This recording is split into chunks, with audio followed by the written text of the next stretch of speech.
Hello everyone, welcome back to your English class. Students, today we are taking one of your reader lesson and we are taking one of your poem, and the name of the poem is Dear Mr. Examiner. So this is a very humorous poem that has been written from a child's point of view, and it here in this poem the poet describes a student's thought in the examination hall when he or she is unable to write the answer to the questions. So here students, the poet considered himself as a child, he considered himself as a student who is sitting in the examination hall and writing the answer to the questions. Now let us proceed to the explanation part of the poem.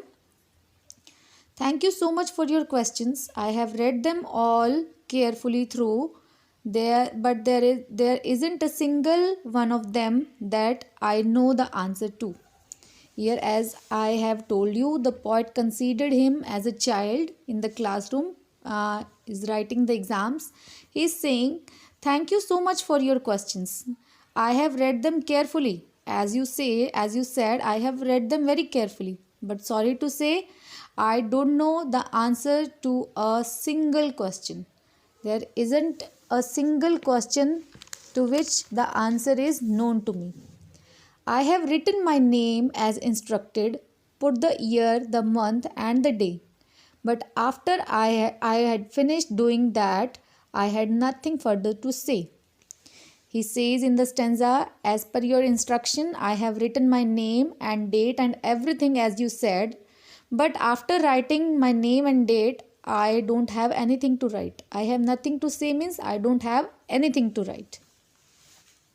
So I thought I would write you a letter fairly informally about what I can see from my desk here and what it is like to be me."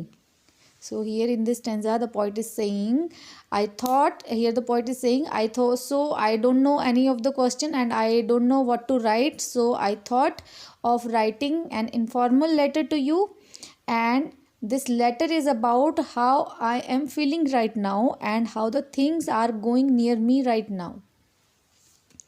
Mandy has written 10 pages, but it's probably frightful guff, and Angela is copying the answers of her cuff.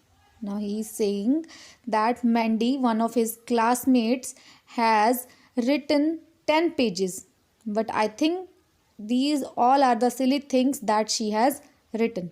And another girl whose name is Angela, she is copying from the slip which she has brought in her cuff. Miss Quinlan is marking our homework. The clock keep ticking away. I suppose for anyone outside it is just another day.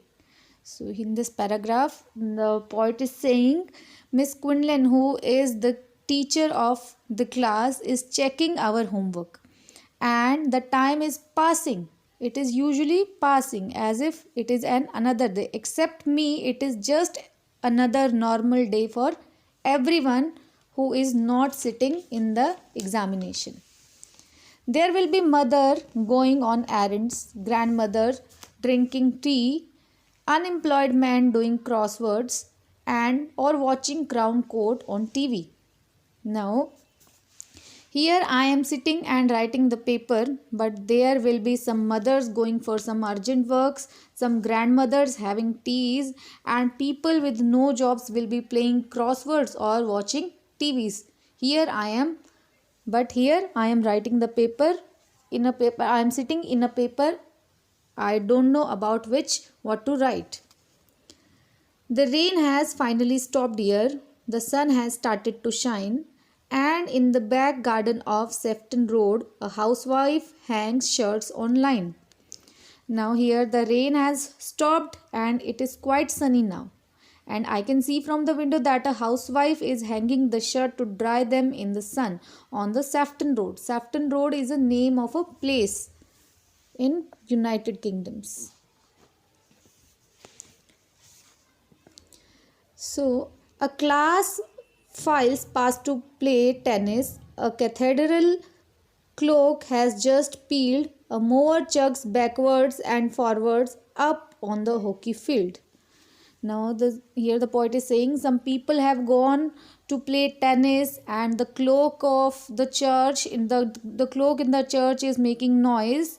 The mower is a machine to cut the grass, and it is cutting the grass of hockey field. It is moving backward and forward and cutting the grass. Miss Quinlan just read what I have written. Her face is an absolute mask.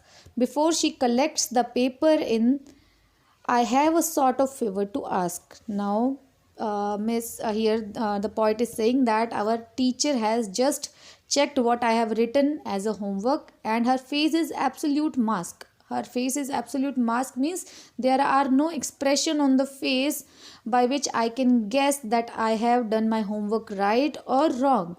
So before she collects the paper, I'm having a request. I want to ask you a favor. I thought your questions were lovely, but I have only myself to blame. But couldn't you give me some marks for writing date and my name? So here in the last stanza, the poet is asking the teacher who is going to check the paper, is saying like, your questions were certainly very good, but it was I who did not know the answers. So I blame myself, but please give me some marks as I have written date and my name. So here the poet is saying, I have to blame myself because I have not learnt anything and I don't know any of the answer to your question. But it's a request that I have written my name and the date. Please give me some marks for it. So students, this was your poem, Dear Mr. Examiner. It was a very humorous poem in which a child who doesn't know the answer to any question makes a request to the examiner, the checker of the paper, to give some marks to the students. I hope you have understood it.